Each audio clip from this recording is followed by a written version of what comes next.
I don't want to go among mad people. Oh, you can't help that. Most everyone's mad here. You may have noticed that I'm not all there myself. And the morals outgrave. Goodness. If the people here are like that, I must try not to upset them.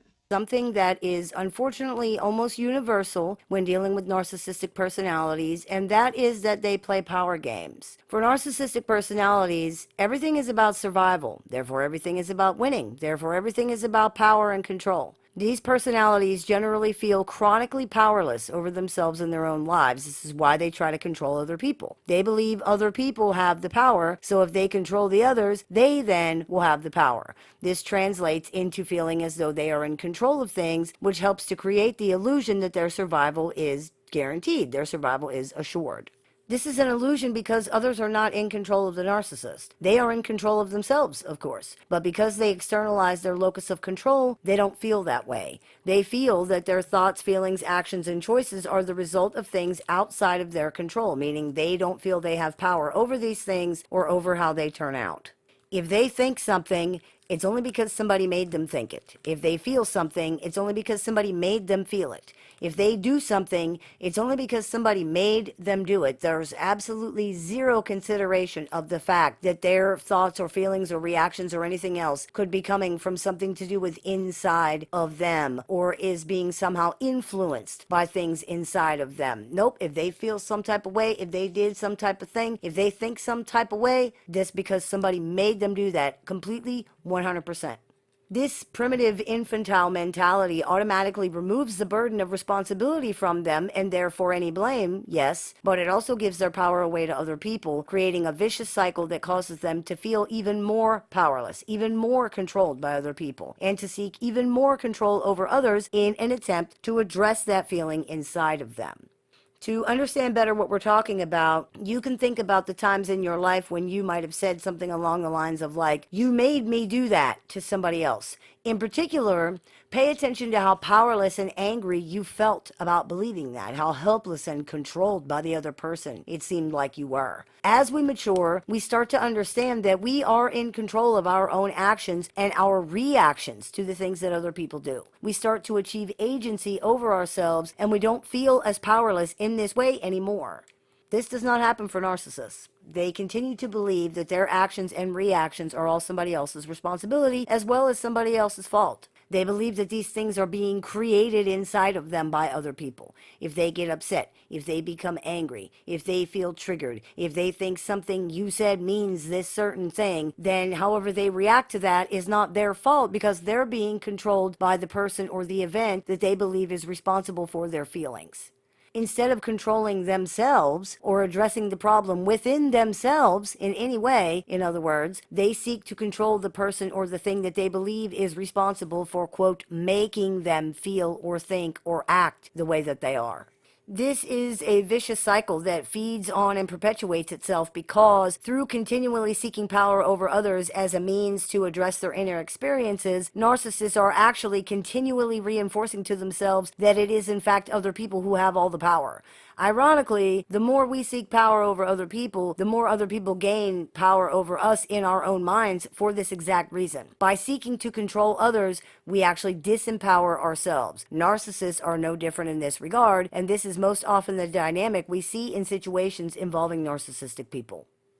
It sounds complicated or maybe counterintuitive or even backwards, but it really isn't when you understand how it works. Think about it like this. If you need to control somebody else, they must be very powerful indeed. If they're not, why would it matter? Why would you bother? Narcissists seek to control others because it's their way of feeling power over their environment. They are dependent on other people, and because of that and a few other things, they feel that other people are controlling them. The way to assert power in this situation then would be to control the people who are controlling you. Narcissists aren't the only people who engage in this behavior, of course. It's very common. There are many, many people who still believe that others are the ones with all the power, and therefore trying to control these others is the solution to their problems. With narcissists, though, it's very unlikely they can mature out of that behavior or come to the realization that this cycle is actually making their problems worse. They will continue to believe that the problem, and therefore the solution, lies outside of themselves. If the puppet controls the puppet master, then the puppet can dance wherever and however he likes. He still needs the puppet master to move him, but if he's in control of the puppet master, then he's in control of the movement. The problem is that narcissists don't understand they're not puppets. No one is controlling them. It's very much like a small child. Children are dependent on other people, and they can't really affect change on their environments in the way that they would like to. They can't get things for themselves, for example. They have to find a way to induce other people to do that for them. For example, babies cry. Narcissists seem to have never grown beyond this mode of being, which is why in many situations you will notice if adult narcissists are not successful in somehow inducing another person to do or get the thing for them, it just doesn't get done. They don't do it themselves, and if they try to do it themselves, many times it is a spectacular failure. They don't seem to have ever learned how to do these things, and by now they're not interested in learning even if they could. They seem to believe that the way to do things, to survive, to navigate life in general, is to control other people and get things done that way. Therefore, power is very important to them. Power is always important to people who feel like they don't have any. To that end, narcissists are notorious for playing power games and for relentlessly, continuously trying to get the upper hand in all relationships and all situations. Many of their toxic behaviors fit into this category in some way, such as stonewalling, blame shifting, lying, refusal to be pleased, and many other things. This is a person who believes that if they're not in the power position, they will be harmed, tricked, or screwed over somehow. To not be in the power position for the narcissist is to be vulnerable, which is intolerable, or it's to be weak, which is intolerable and disgusting. In the narcissist skewed perception, weak people don't have what it takes to survive. Therefore, weak people get what they deserve. If you've noticed, narcissistic personalities are often a little obsessed with what people quote unquote deserve. If you're not in the power position, they gonna get you. That seems to be the mantra of these personalities, whoever the they is that they might be referring to at that moment. It could be anybody, it could be everybody, it could be nobody, but still, they must constantly be on guard in case one of those theys comes along with some kind of plot or agenda. Narcissists can never relax because the whole world is an inherently unsafe place where all the other people are just trying to get over on each other for as much as they can get. Never relax, never equivocate, never give in, never move on, never let go. Ever. If you've dealt with someone who is pathologically narcissistic, this description probably resonates with you. These are often the most suspicious, paranoid, distrustful people on the face of the earth. And it doesn't matter how much time goes by or how long you've demonstrated that you're trustworthy. It changes nothing. They not only don't believe you, they find your efforts to convince them even more suspicious. After all, why would you try this hard to convince me of something, to sell me something? Oh, you're not trying to sell me something? You really do care about me? Yeah, and I got a bridge to sell you. This attitude can feel very hurtful, but remember what it really is. Think about what they're really saying. It's not a shot at you. It's intended to look like one and feel like one, but if you pay attention, you can see they're actually showing their own self-loathing. They're basically saying, I don't think anybody could ever care about me, and that's why I don't believe you. I don't even know what caring about me would look like. This is not an invitation to try to prove them wrong. You absolutely cannot do that. Don't even bother to try. But it is a reminder that this is not about you or the kind of person you are. This is about someone looking in a funhouse mirror at a very distorted reflection of themselves and not being able to see that it's distorted. This is about fear of believing in anything because what if it's not real and they get hurt somehow? They just not going to take the chance. Most of them probably can't by now, even if they wanted to. This is why you can't prove them wrong, even though you do try. They don't believe you care about them or consider them because they don't care about you. They don't care about themselves. They don't care about anybody.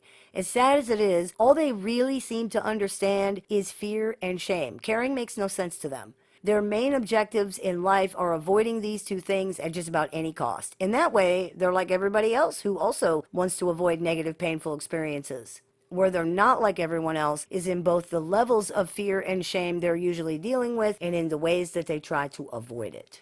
The coping mechanisms of narcissistic personalities are fantastically bad and maladaptive, often resulting in the exact opposite of what they wanted or were trying to achieve. They are designed for immediate or short-term relief and are generally avoidant in nature, even though some might appear to be confrontational in practice. For example, blame shifting appears confrontational in practice, but in function, it's really about avoiding the fear and the shame that come with having to tolerate seeing a negative image of themselves through somebody else's eyes.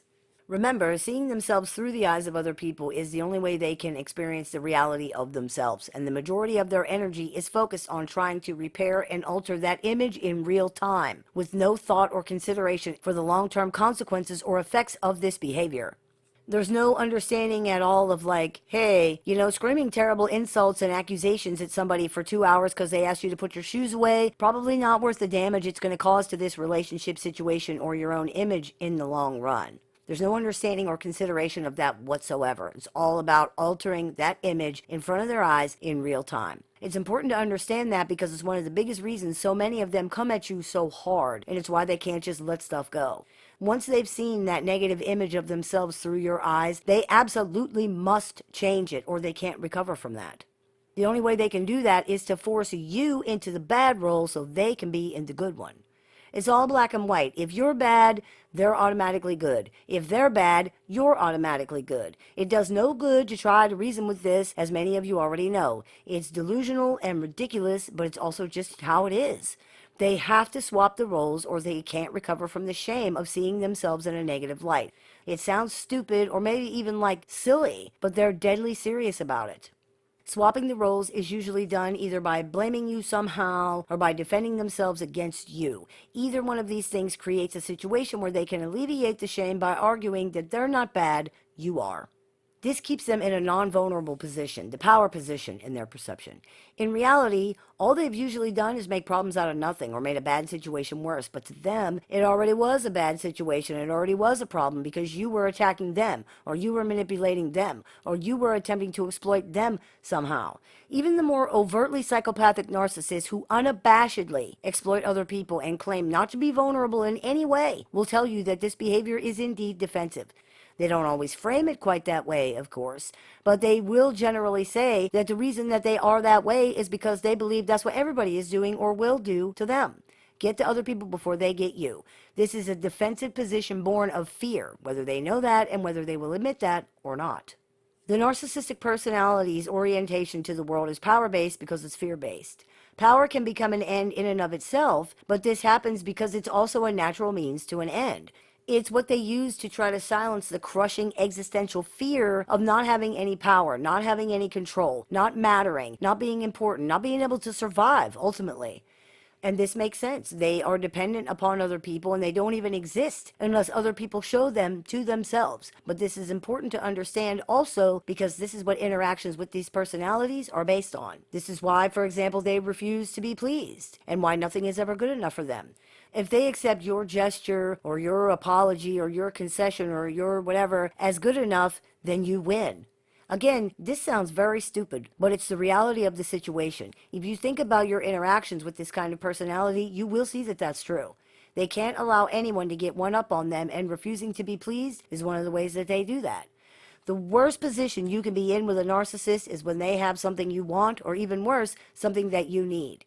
By definition, this automatically puts them in the power position, and not only do they believe they need to hold on to that literally for dear life, many of them enjoy it.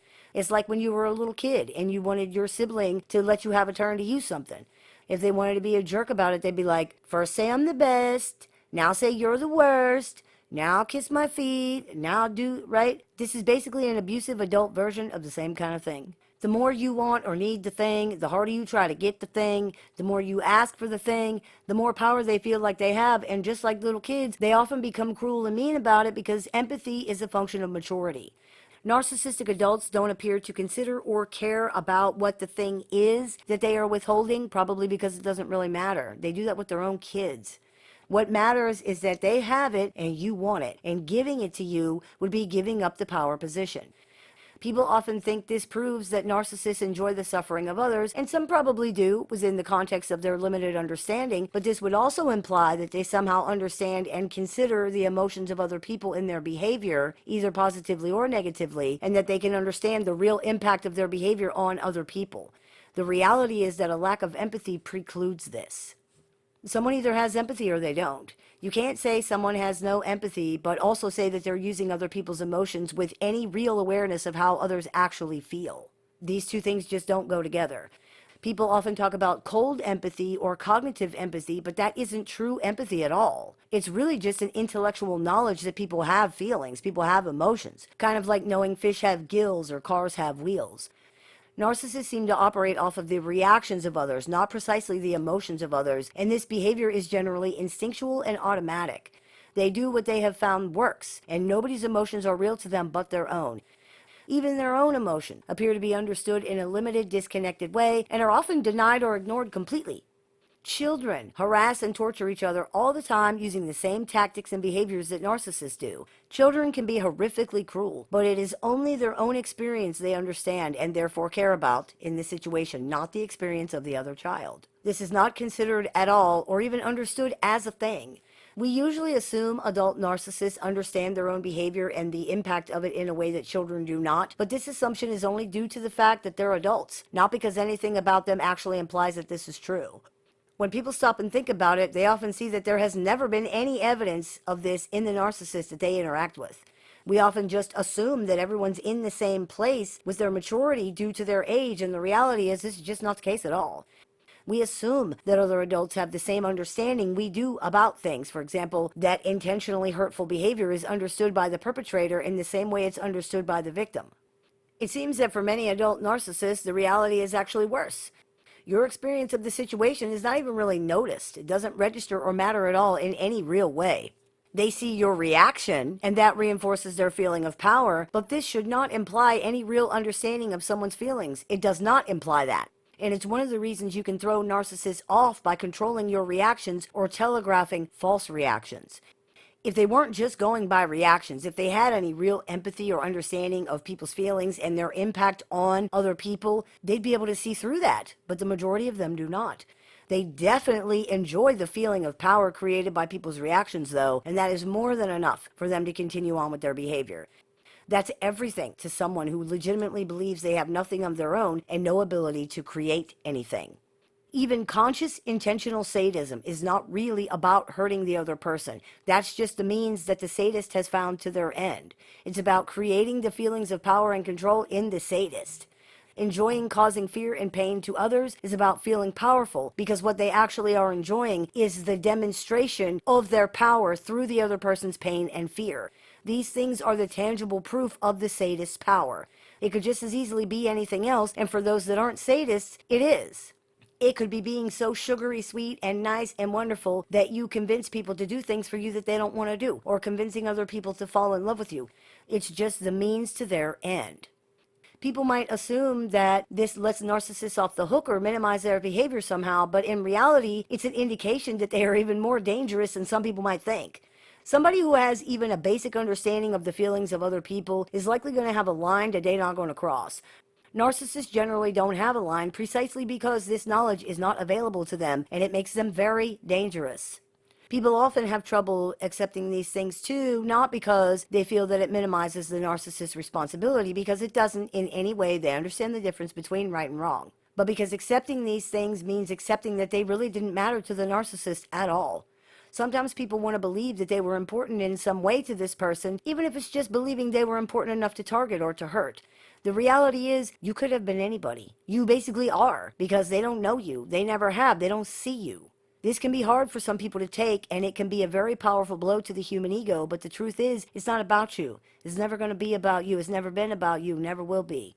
Narcissists don't see you. You don't exist to them in any real way at all. It is what it is. If you have been targeted by a narcissist, if they are trying to destroy you, it's to make themselves feel something. You're inconsequential to the situation. It's not even about destroying you because you're so special or important. You could be anybody, because everybody is special and important compared to how the narcissist views themselves. If you're in a situation that involves a narcissistic personality, remember that virtually everything is about power and control with narcissists, because power and control are essential for survival. It might not make any sense to us in the moment, but it doesn't matter, because it still is what it is. It is imperative that they control the situation because their survival depends on it. Even simple interactions can be very stressful for a narcissist, especially if they believe they're expected to perform a certain way but are either not confident in their ability to do so or don't know what they're supposed to do. It's not uncommon for them to become angry and defensive in these situations for what looks like no reason, be dismissive or condescending as if they don't care. Some will simply state flat out that they don't know what to say, they don't know how to respond. For narcissistic personalities, it's like every conversation is a contest they're either going to win or lose. Every interaction is a test that they're either going to pass or fail. They have to find the quote-unquote right answer or thing to say, and their belief that this is what's required seems to put them under quite a bit of pressure, which they are notoriously bad at handling. If they lose, if they fail, the other person automatically won. And if the other person won, they automatically lost. And if that happens, it must be because the other person cheated somehow. Any other reason cannot be tolerated. Explaining that this is ridiculous and nobody else sees it that way does no good, of course. Of course you say that. You want them to lose so that you can win. You want all the power. You want all the control. And you're standing there like, dude, I'm just trying to have a conversation. If narcissists had empathy, if they truly had the ability to read people's expressions and emotional states, they'd be able to see that you are genuinely confused and shocked by these accusations, but of course, they can't. And on top of an empathy deficiency, what they do see is colored by their own fear and shame-based negative perception. All they see is someone trying to trick or screw them over somehow to take all the power and control everything, which happens to be exactly what they are trying to do. Of course they're trying to do that, and of course you are too, because in the narcissist way of looking at it, that's what everyone is always doing. For them, that's what everything is about. Life is one big power struggle 24 hours a day, 7 days a week, 365 days a year for their entire lives. If you look at your conversations and interactions with these personalities through the lens of seeing them as these ridiculously high-stakes contests over power, a lot of things might make more sense, especially when taken in context with things like trying to avoid fear and shame as well. Why they withhold things and information, for example. Why they lie, why they're so quick to anger, their paranoia, their defensiveness, why they insist on arguing, sometimes even when you agree. Why so many of them cannot let anything go. Why little things get blown up into these huge problems. If the idea is that someone must win every interaction, much of their behavior makes a lot more sense. And though it seems complicated, it's really very simple. They need to be the winner. That's why there's really no point in interacting with these personalities voluntarily. There's no way to defeat these dynamics or to otherwise avoid them somehow. There are only two roles here, and if you are interacting with a narcissist, you must pick one. If you do not pick one, one will be assigned to you. One role is the winner, whatever that means in the context of the situation, and the other role is the loser. Again, whatever that means in context. It could be good versus bad.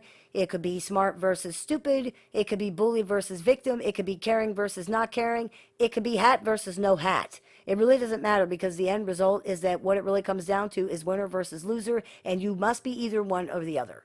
If you do not pick one, one will be assigned for you. You don't have a choice as whether or not to participate in these dynamics if you're interacting with a narcissistic personality. It is what it is. You can say that you're not participating. You can even try not to participate, but it's not going to matter. They will still behave as if that is the dynamic and the goal because for them it is. Whatever you're trying to accomplish or do during your interaction with them is going to be affected by that. If you're trying to explain something, they will refuse to listen, or refuse to believe you, or refuse to accept the information from you, or refuse to understand what you're saying. If you're trying to work together on something, they will do whatever they can to undermine or sabotage your efforts, or ignore them, or minimize them, or challenge you constantly in ways that are overly critical, time-sucking, and unproductive, or accuse you of doing those kinds of things to them. Even if all you're doing is trying to hang out and have a basic conversation, it will be affected by this dynamic. This is the only style of interaction they have. They can't help it, and perhaps more importantly than that, they don't want to help it. They want to win. Everything becomes a contest with this personality, and because of that, it's basically impossible to coexist peacefully with them or do anything together for any real length of time at all. Even if you allow them to control everything, it still isn't enough to prevent this from happening. Remember, they can only see themselves through comparison to others, through the eyes of other people, which means there has to be a contest. There has to be a comparison. There have to be two opposing roles in every situation. There has to be a way to make a comparison to another person because there has to be a way to see and define themselves in the situation. Comparison is the only way they can do that. Their struggle with shame dictates that they must come out on top or better somehow in all comparisons, which turns everything into a contest. This is a contest they have to win because to lose is to be engulfed by shame. Narcissists cannot regulate their self-image, self-esteem, or anything else. This is why compliments and support go straight to their heads and why losing those things causes the bottom to fall out of their world. A person who can regulate themselves can balance out compliments or criticisms with reality and process these things normally into a basically balanced view of themselves.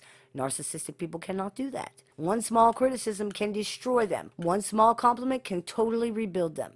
For the moment at least, and hey, what else are they worried about, right? Pathologically narcissistic people really are that fragile and they really are that unstable. That's why this is a contest you cannot win. You are dealing with a delusional opponent who is making up the rules in favor of themselves as they go along because the stakes are so high for them. Literally, any interaction can turn into a legitimate life or death ego struggle for them at the drop of a hat. If you have spent any real time with narcissistic personalities, you probably already know that. You've probably already had your head spinning at how fast that can happen.